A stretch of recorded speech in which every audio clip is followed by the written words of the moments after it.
Bonjour mes chers futurs hypnothérapeutes, bienvenue dans notre nouveau module où cette fois-ci nous allons parler d'une méthode particulière et très efficace de travail archétypal autour de la transformation globale de la personne que vous verrez en rendez-vous.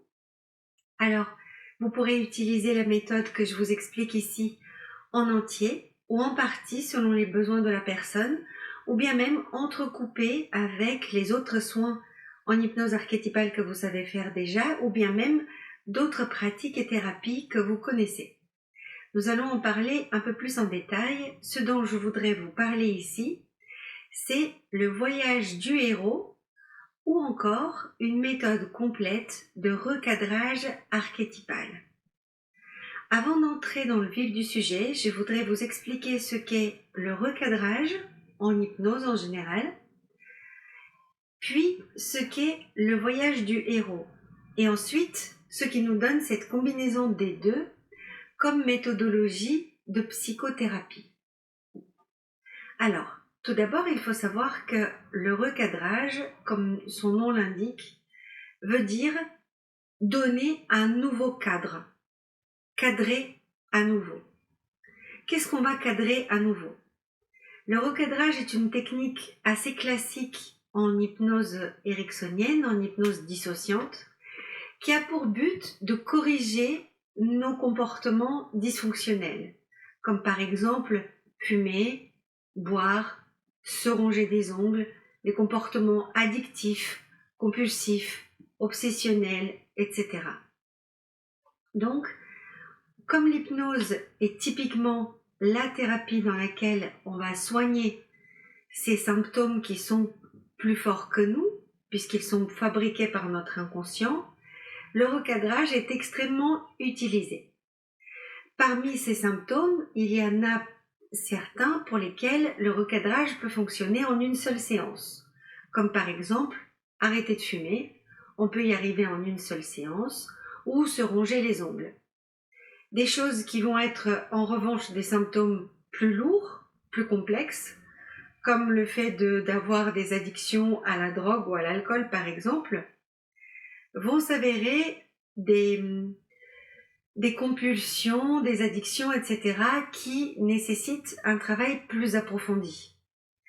Très souvent, on va s'en apercevoir, et c'est d'ailleurs ce qui a été frustrant pour moi lorsque, en tant que thérapeute, j'ai fait au départ de l'hypnose ericksonienne, et c'est ce qui m'a conduit sur ce chemin, parce qu'on va en parler justement.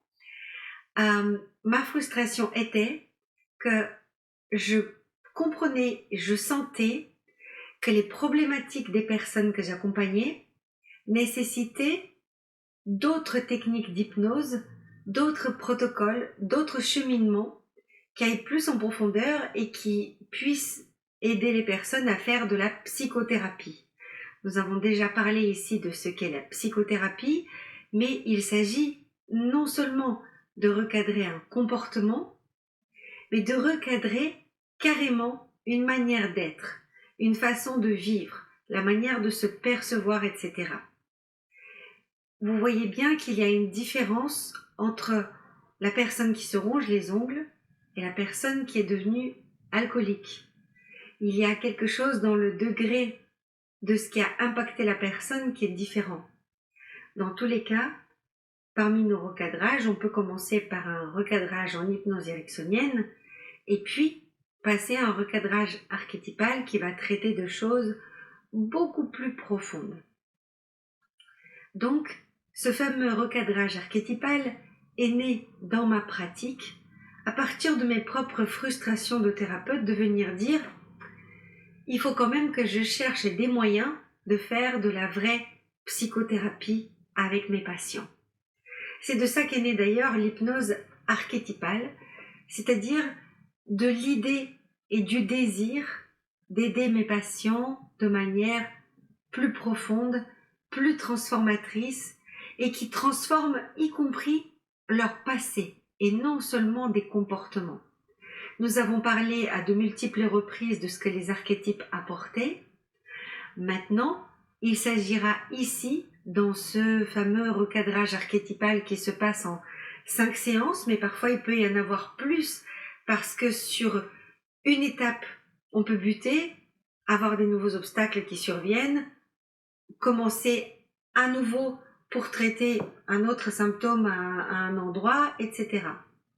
Mais dans tous les cas, ce recadrage en 5 séances va avoir pour but et pour idée que la personne se transforme complètement. Lorsqu'on parle dans un autre module ici de la part d'ombre, il s'agira justement de ce que ces ombres se mettent en lumière pour aller trouver un nouveau chemin de vie. Et c'est ça qui m'emmène à vous expliquer cette idée originale qu'est la mienne et qui a été largement testée et approuvée avec les patients, sinon je ne vous l'aurais pas enseigné, pour transformer avec l'idée du voyage du héros.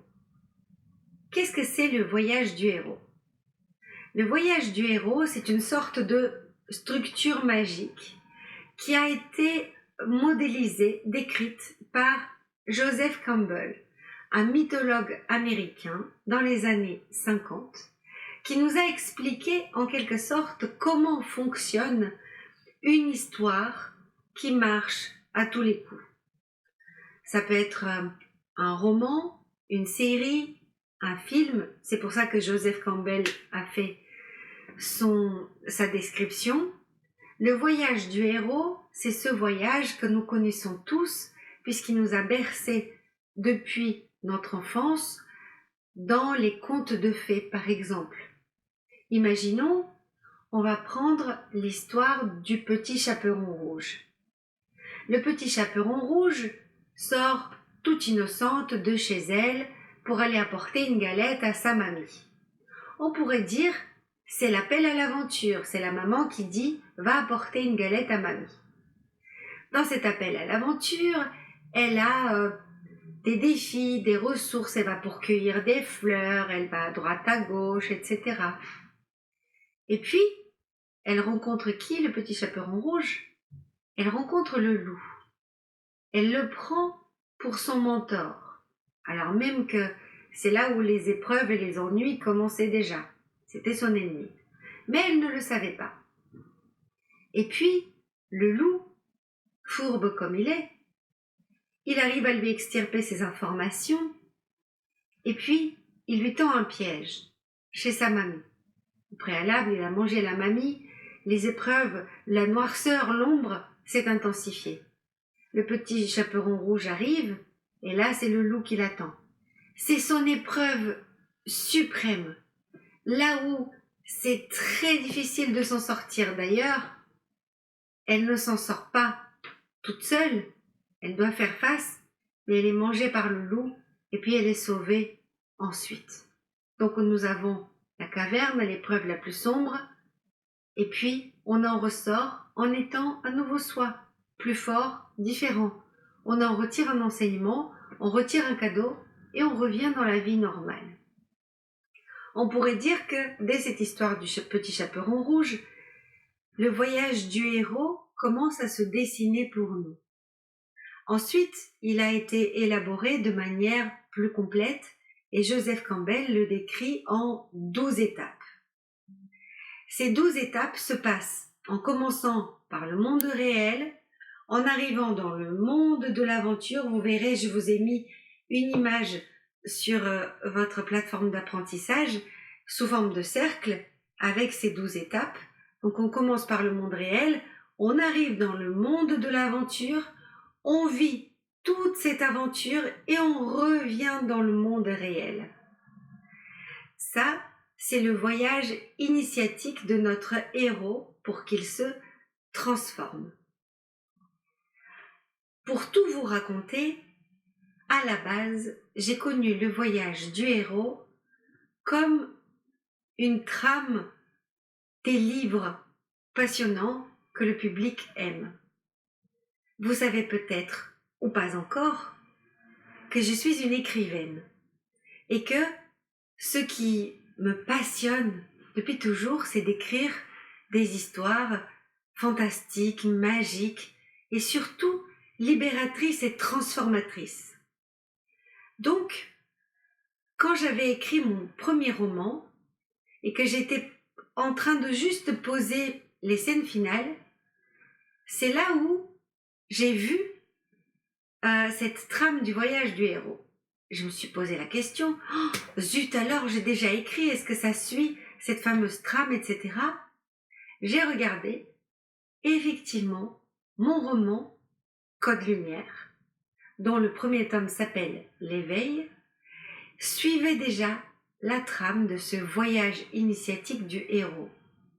Je me suis dit, c'est quand même incroyable, je n'avais pas lu cette trame de Joseph Campbell, je ne la connaissais pas, et pourtant, mon récit suit cette trame. Comment cela se fait-il? Eh bien, cela s'explique de manière assez simple. Vous vous souvenez lorsqu'on a parlé d'inconscient collectif et de la conscience collective? En fait, la force du voyage du héros, du voyage initiatique, c'est qu'il parle à tout le monde puisque nous avons été bercés dedans. Il existe dans notre inconscient collectif et dans notre conscience collective. C'est la raison pour laquelle je vous ai parlé du Petit Chaperon Rouge alors même qu'il s'agit d'un simple conte pour enfants.